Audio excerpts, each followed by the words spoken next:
Hello everyone and नमस्ते यहाँहरू सम्पूर्णलाई मेरो नयाँ भिडियोमा स्वागत छ। आजको भिडियोमा चाहिँ मैले कुखुराको चल्ला हाल्दैछु अनि आजको चल्ला मैले चाहिँ चल्ला कहाँबाट आउँछ र कसरी आउँछ र पहिलो दिनको चल्लालाई कसरी कहाँ राख्ने भन्ने कुरा र के एन्टिबायोटिक र के भिटामिनहरू दिनुपर्छ यो सबै कुराहरू म तपाईँहरूलाई बताउँदैछु। भिडियो अन्तिमसम्म हेर्दै गर्नु होला। यति कुखुरा चल्ला ल्याउनुभन्दा अगाडि कुखुरा खोरले रेडी बगाएर राख्नुपर्ने हुन्छ होइन।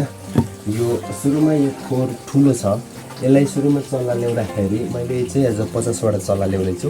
त्यो 50वटा चल्लाको लागि चाहिँ मैले सानो जो 4x4को चाहिँ यसले कोठा बार्नु पर्ने हुन्छ।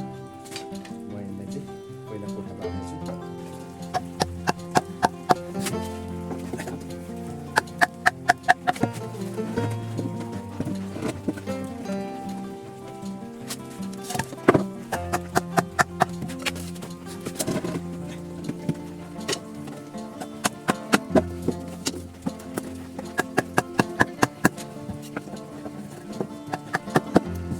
मैले चाहिँ यहाँ 50वटा कुखुराको लागि सुरुको दिनमा यत्रो कोठा बारेर चाहिँ हामीले राख्नुपर्ने हुन्छ।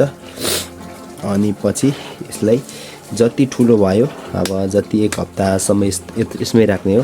त्यस पछाडि अलिक ठुलो भएपछि अलिक उँभो बढाइदिने हप्ता 9-10 दिनमा बढाइदिनुपर्छ।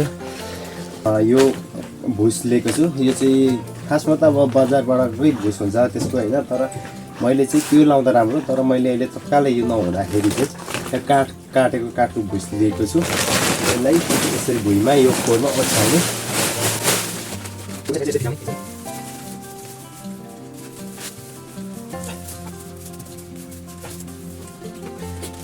यसरी ओछ्याइसकेपछि मैले यहाँ पत्रिका पनि लिएको छु, अब जुन चाहिँ न्युज पेपर हुन्छ नि, यो न्युज पेपर लिएको छु। सो यसलाई अब फेरि यो माथि ओछ्याइदिनुपर्छ। यो चाहिँ ओछ्याइदिँदा चाहिँ यसको चाहिँ काम के भने अहिलेको पहिलो दिनको चल्ला मसिनो हुन्छ होइन, यो भुसमा मजाले दौडन सक्दैन। त्यसैले यो ओछ्याइदिएपछि चाहिँ त्यो मजाले दौडन सक्छ र चारो पनि मजाले खान्छ। त्यसैले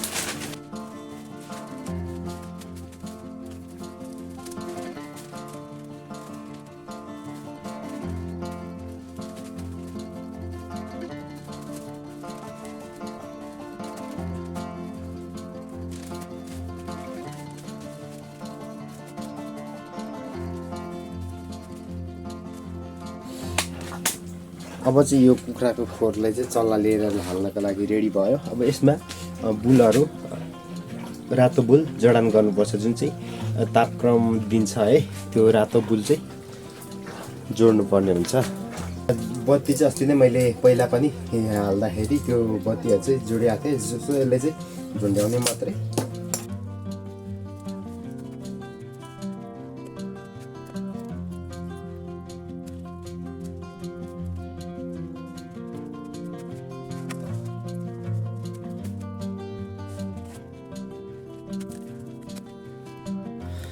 अब चाहिँ मैले यहाँ कुखुराको खोरहरू पनि सब रेडी गरिसकेँ।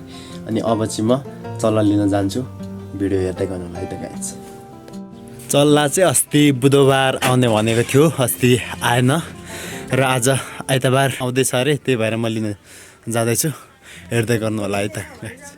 यहाँ अगाडिको टायरमा हावा गएछ अनि अब तिमीले जानु, तिमीलाई पुग्नु नपुग्ला जस्तो छ। पुग्नु चाहिँ पुग्छ बिस्तारै। टायरको हावा गयो अगाडिको होइन, अनि बिस्तारै जाँदैछु। यहाँनिर न्युट्रलमै झरेर यस्तो ओह्रालोमा चाहिँ। अब अघि यतातिर मैले निकै खोजेँ, पम्पहरू पनि भेटिनँ। अब डिङ्ला नै बिस्तारै जान्छु।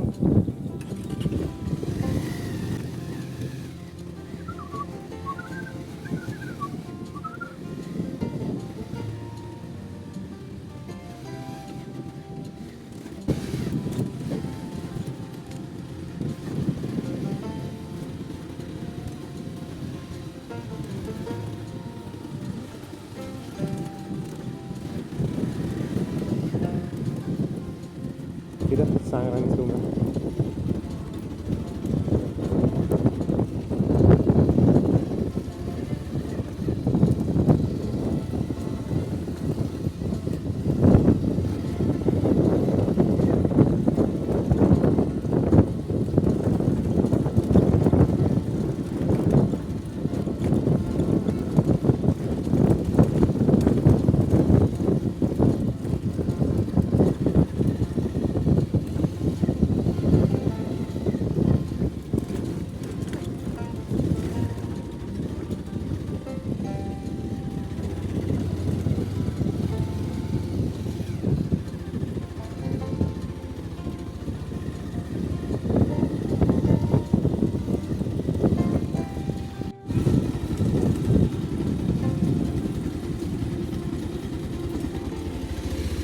ओइ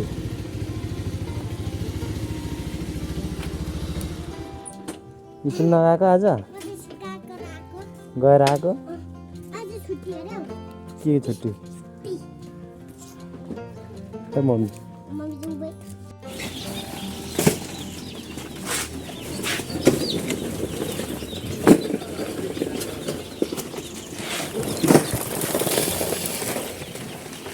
चल्ला यसरी आउँछ हैन म एउटा लाने चल्ला यसरी आउँछ यहाँ थापा दाइले ल्याउने चल्ला ठेक्दाछु म साउ यता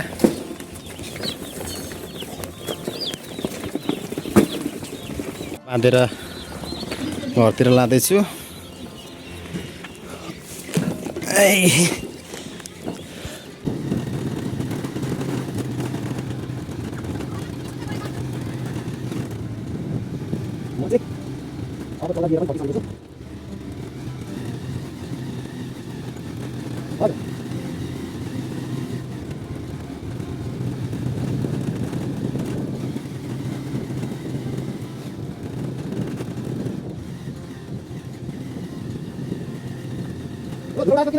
अहिले पनि बनिएन क्या बर्खामा पनि हिउँदमा पनि ओ कसम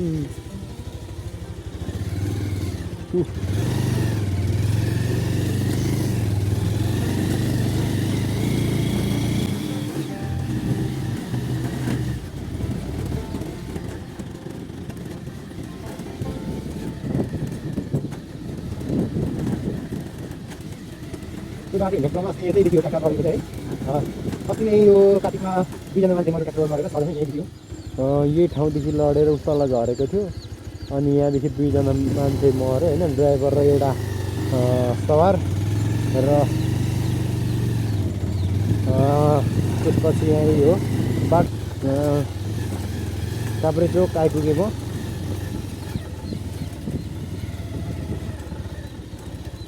हो बाटोमा के गरे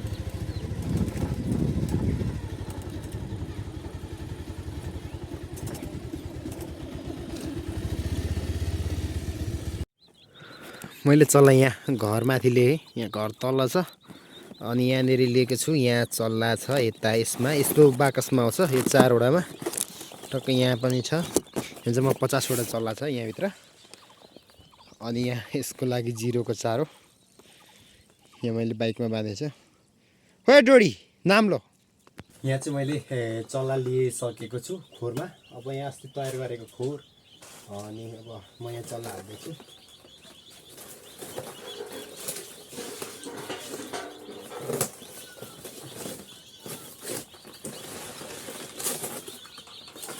चल्ला चाहिँ यसरी आएको हुन्छ यो 4वटा कोठा हुन्छ 4वटा कोठामा 26-26वटा हुन्छ सरी 13-13वटा 13-26 अनि कुनैमा चाहिँ 50वटा हुन्छ है त म यहाँ हाल्छु 1 2 3 4 5 6 7 8 9 10 11 12 13 14 15 16 32 33 34 35 36 37 38 39 40 41 42 43 44 45 46 47 48 49 50 51 51 50वटा हालेको नि एउटा बोनस आएको हुन्छ कम्पनीदेखि नि यसले राख्ने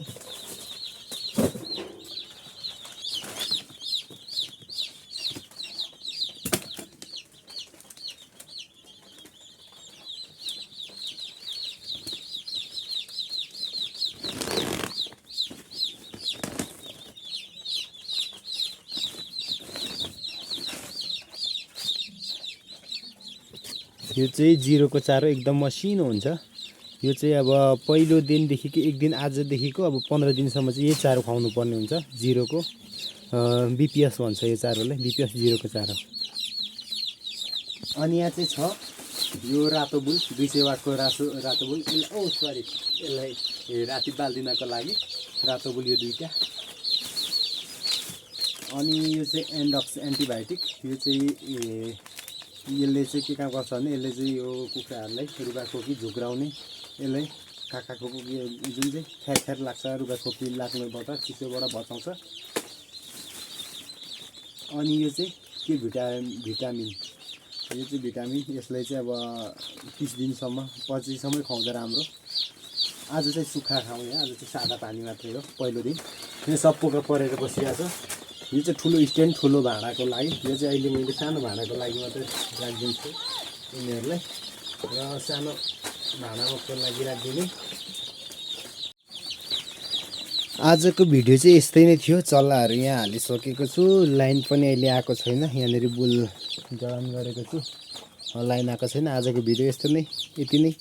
भिडियो के कस्तो लाग्यो अन्तिमसम्म हेरिदिनु भएकोमा धन्यवाद। र यदि अझै पनि चाहनुहुन्छ भने म यसको के बुझ्नु भएको छैन, मैले चाहिँ आज लिएको मात्रै छु, यसको के अरू केही भिडियो चाहियो भने कमेन्ट गर्नु होला है त।